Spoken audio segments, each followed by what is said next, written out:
আসসালামু আলাইকুম ওরহমতুল্লাহি ওবারাকাত। সম্মানিত ভাই এবং বোনেরা, আশা করি আপনারা সকলেই ভালো আছেন।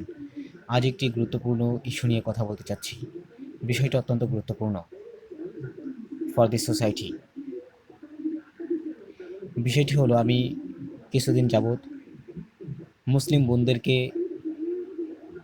হিন্দু যুবক কর্তৃক যে ধর্ষণ করা হচ্ছে সেইগুলো নিয়ে আমি ফেসবুকে স্ট্যাটাস দেওয়ার চেষ্টা করছি, এবং সেগুলো নিয়ে আপনারা যারা আমার পেজের সাথে কানেক্টেড আছেন, আপনারা দেখেছেন যে আমি শুধু লেখার ভেতরেই সীমাবদ্ধ নয়, আমি ভিডিও আকারেও সেগুলো প্রচার করার চেষ্টা করেছি।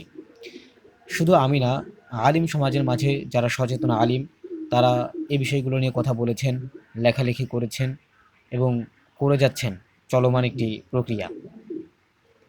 কিন্তু আমাদের সমাজে, ইন দিস সোসাইটি, এমন কিছু নিকৃষ্ট মনার, ছোট মনের, এদেরকে আলিম বলতে আমার লজ্জা হয়। বিকজ যারা এত ছোট মনের যারা এত ছোট মানসিকতার মানুষ, যারা যারা অন্যকে ধারণ করতে পারে না, যারা সমাজে বিশৃঙ্খলা এবং ফিতনা তৈরি করতে চায়, এদেরকে আলিম বলতে আমার লজ্জা হয়। আর যাই হোক, এরা আলিম হতে পারে না। এরা আলিম নামের কি বলা যেতে পারে, আমি এদেরকে বকা দিতে চাচ্ছি না। আল্লাহ সুবহানাহু ওয়া তাআলা হেফাজত করুন, আমিন।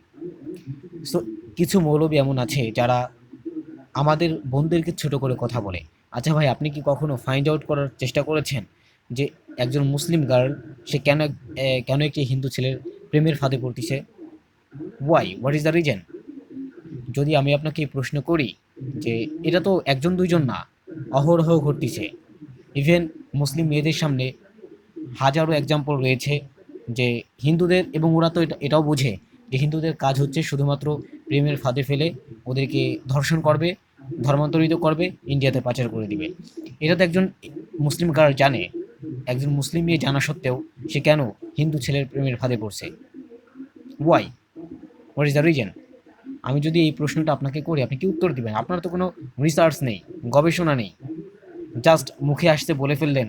বা আপনার দুইটা হাত আছে, হাতে একটা ফোন আছে, আঙুল দিয়ে আপনি টাইপ করে একটা কমেন্ট করে ফেললেন। ভাই, এত ছোট মানসিকতার পরিচয় দিয়েন না। মাথায় রাখেন, on the day of judgement আল্লাহর সামনে কিন্তু দাঁড়াতে হবে। বেটা, মুসলিম হয়ে তোমার মুসলিম বোনকে ধর্ষণ করা হচ্ছে, তোমার খুব ভালো লাগে না? তোমার গায়ে লাগে না? তোমার বিবেক বোধ নাড়া দেয় না? মুসলিম বোনদেরকে মুসলিম বোনদেরকে যে হেফাজত করতে হবে, তাদেরকে প্রোটেক্ট করতে হবে, সেটি নিয়ে তুমি কি করেছো? তোমার তো একটা লেখনীয় নাই। আর মানুষেরা যখন মুসলিম বোনদেরকে প্রোটেক্ট করার জন্য ভিডিও মেক করে, লেখালেখি করে, তখন সেখানে গিয়ে আজে বাজে কমেন্ট করতে তোমার লজ্জা করে না? তাহলে কি আমি ধরে নিব তুমি হিন্দুদের দালাল, তুমি ইসকনের দালাল, তুমি ইসকনের দালালি করছো? তোমার মতো হুজুর সমাজের জন্য কলঙ্কের। তোমার মতো নিকৃষ্ট মনার হুজুর এই সমাজের জন্য কলঙ্কের।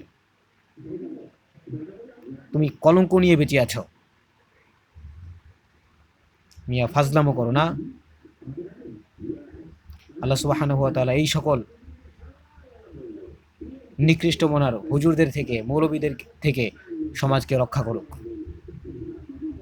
আর আমার বোনদেরকে বলতে চাই, বোনেরা, আপনারা কোন দিকে পা বাড়াচ্ছেন, কোন দিকে যাচ্ছেন? আপনাদের সামনে হাজারো আল আদিল্লাহ আল কোতাইয়াহ রয়েছে। আপনারা দেখছেন যে হিন্দুদের কাজ হচ্ছে শুধুমাত্র প্রেমের ফাঁদে ফেলা, তারপর ধর্ষণ করা, দেন ধর্মান্তরিত করার জন্য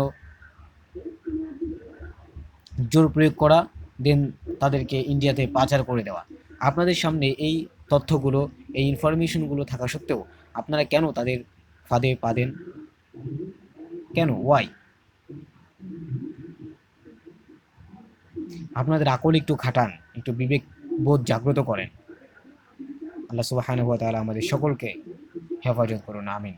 হাদা মা ইনদি ওয়া লা ইলমা ইনদাল্লাহ। আসসালামু আলাইকুম ওয়া রাহমাতুল্লাহি ওয়া বারাকাতুহু।